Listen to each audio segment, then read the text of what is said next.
দিল্লির ঘটনাবলী সবাই দেখেছেন।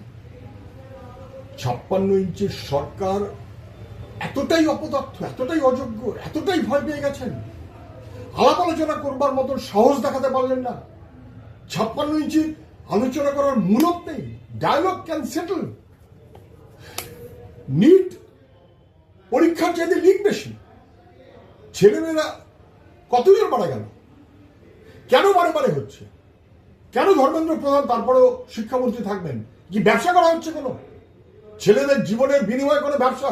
স্বাভাবিক সঙ্গত দাবি, এবং সেই দাবি তার পাশে গোটা দেশের তরুণ প্রজন্ম আছে, মানুষেরা আছেন, সোনাম ওয়াংচুকের মতন মানুষরাও আছেন, আরো অনেকে আছেন।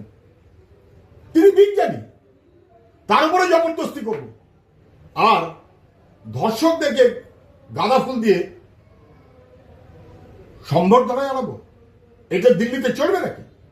ফলে মানুষ যেভাবে রাস্তায় নেমেছেন, গোটা দেশের মানুষ তাদের পাশে দাঁড়িয়েছেন, এটা যথার্থ হয়েছে, এবং কার্যত যুক্তি আর বিবেচনা বোধ তাতে ভয় পেয়েছেন।